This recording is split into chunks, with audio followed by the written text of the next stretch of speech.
guys, so in today's video we're going to see if we can get this pile of crap running because I need a weed eater.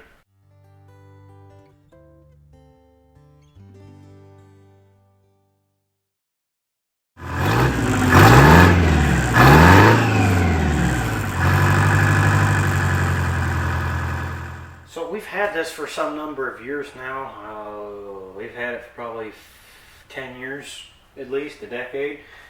I haven't owned it. It was actually my parents, and I've got my own place now, so respectively, I need to find a weed eater. Don't have one, and I don't really want to buy one, so what better than to take an old junk one they aren't using and make it into something I can use. So anyways, we're going to see what's wrong with it, and we're going to diagnose it, we're going to fix it, and we're going to use it. So this is one of those old Craftsman, go to Home Depot, you can buy her kind of things. And it's not really anything special. It did come with 3 attachments: a tiller, a saw blade, and a weed eater. So I actually found the information here. It was a 2008 model. That's an old 8PWES 358 model.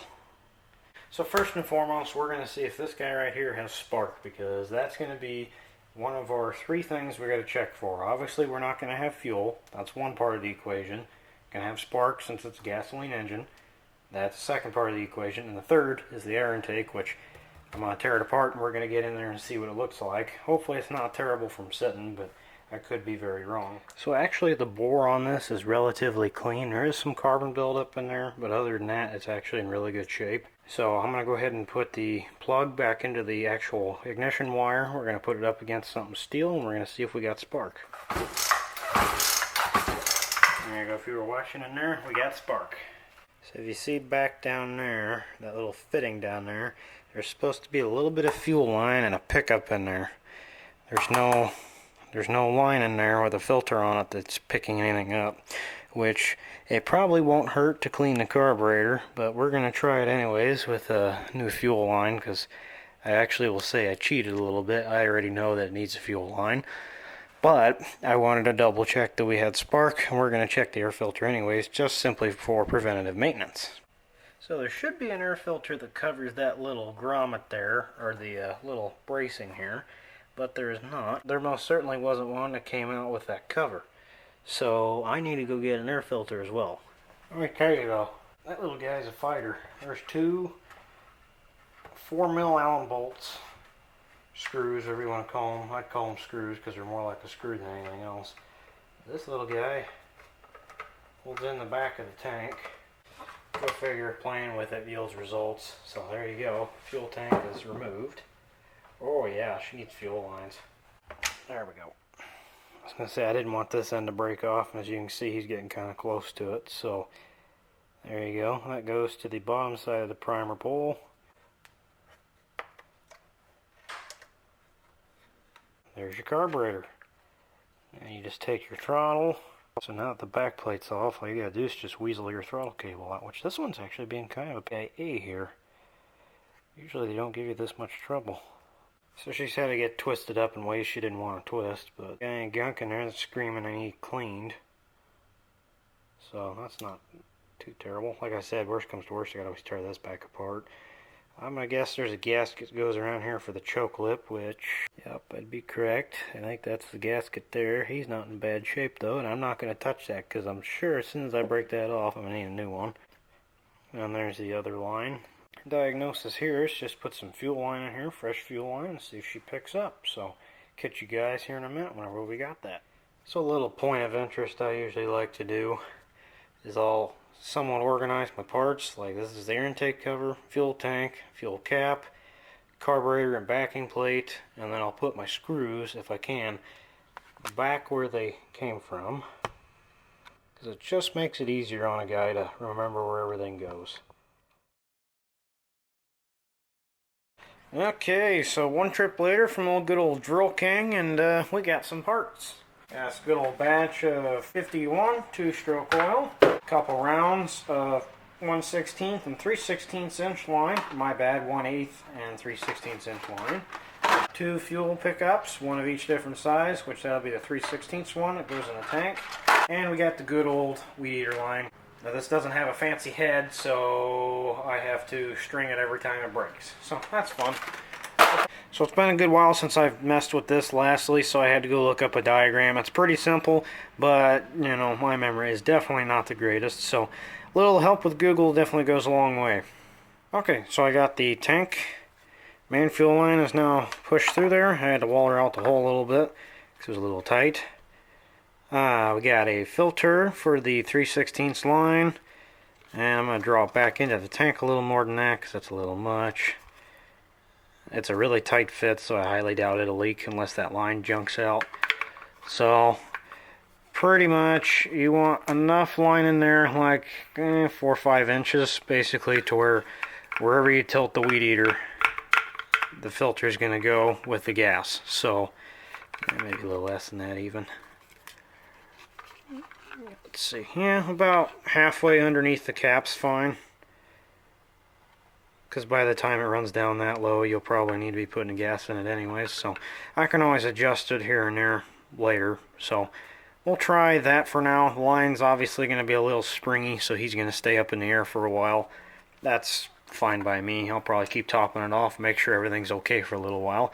This comes from the fuel tank to the fuel inlet on the carburetor, which is on the opposite side of the needle valves. So in theory it'd be this guy here, because your needle valves are what you adjust for your carburetor, and they're back in here. This one's an idle adjustment. Little primer bowl. He just pops back in. Okay, so this is a mock-up version before we actually install it. Pretty simple, honestly. Your big line's going to come out of the bigger hole up here. It's going to come down to the side by the choke handle. Okay, so this is incorrect. You actually have to swap a couple lines. I'll explain that later. Alright, so we have her all mocked up and ready to go. Fuel lines are not pinched. Throttle seems to work. So we're all out of the way, not in a bind. Everybody's happy. I need to make some fuel.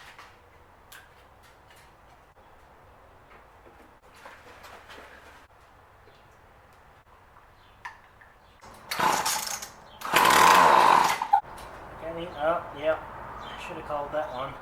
Well, I should have known better. It needs a primer bowl. It cracked on me as soon as I started using it, even though I was pressing it a bunch of times beforehand. Well, I installed fuel bowl later.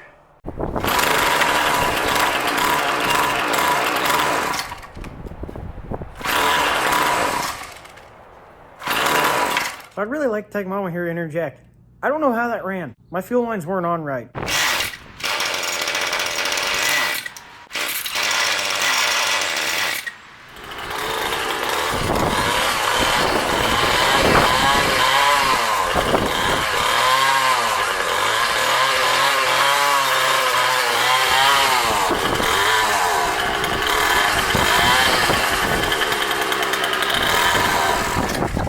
Alrighty guys, to add insult to injury here, I found a carb kit on Amazon with the exact same carburetor, 2 filters, spark plug, air filter, gaskets for the carburetor, and two primer bowls.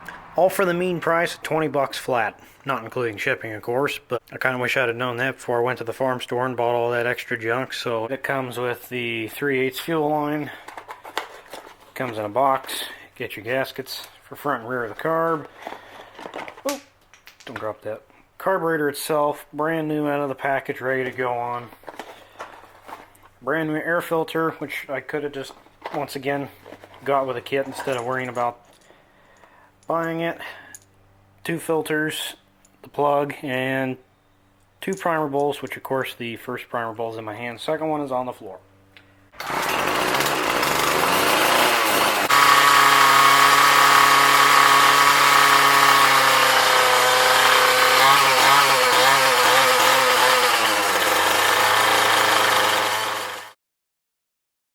Okay, so if you're kind of a fool like me and you can't read diagrams, this may not be correct, but this is how I have it set up. This is how Musty has it set up on his video. This is what makes the most sense to me as well. So, suction line coming from the tank goes to the small nipple on the primer bowl here, which is the inside. Mine's on the bottom. And then it comes out to the top, goes to this 90-degree elbow here that's on the side with the throttle. And then the return line just comes out of the tank onto the nipple that's on the right side of this carburetor here by the choke. Now, in theory, that should be it. Alright, let's feed her the onions. I've got it primed already.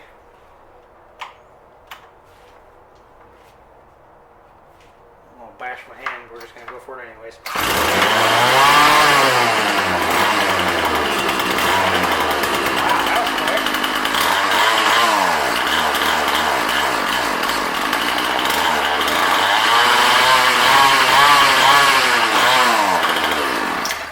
Okay, so it runs too lean, but other than that, it runs.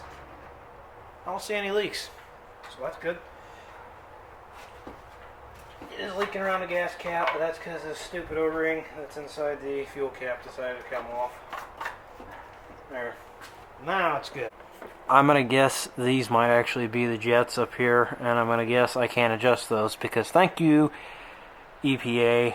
We want to put emissions on it, but yet we can't adjust it so it runs right. Okay, so I was correct in my assumption that my fuel lines are on correct. I don't have to screw with them anymore. They're good. This thing will run and idle, and it'll partially throttle, but when you give it full throttle, it just dies. That's it, end of story. So I'm running lean. I got to figure out somehow to adjust that carburetor. Those two black screws in there are indeed your adjustments. Right side is high idle, left side is your regular idle, which high idle just basically means full throttle, wide open. Left side's your idle, so it'll, when it's sitting there, no throttle. It's not a very good way, hardly at all, but you just take you a knife or a screwdriver, stick it down here underneath the screw, under there, and twist. If you want the screw to richen, you need to turn it to the left or counterclockwise, so you would have to turn your screw to the right. You're basically just doing a little gear setup and you're just twisting it the opposite way it needs to go. So if you can get in between the screw on either side with something, you can twist it, you'll be good. Proper way obviously is to get the tool, but I'm not going to go spend 10 bucks on, you know, I'm just going to adjust it once and call it good. It's not something you adjust very often anyhow, so I'm fine with boogering up a carburetor a little bit to go in there and tune it. So that's my personal opinion. You guys do it the correct way. If you want to, get the tool, put it in there, turn it, and that's it. So anyways, thanks for watching, guys. This thing's ready to go.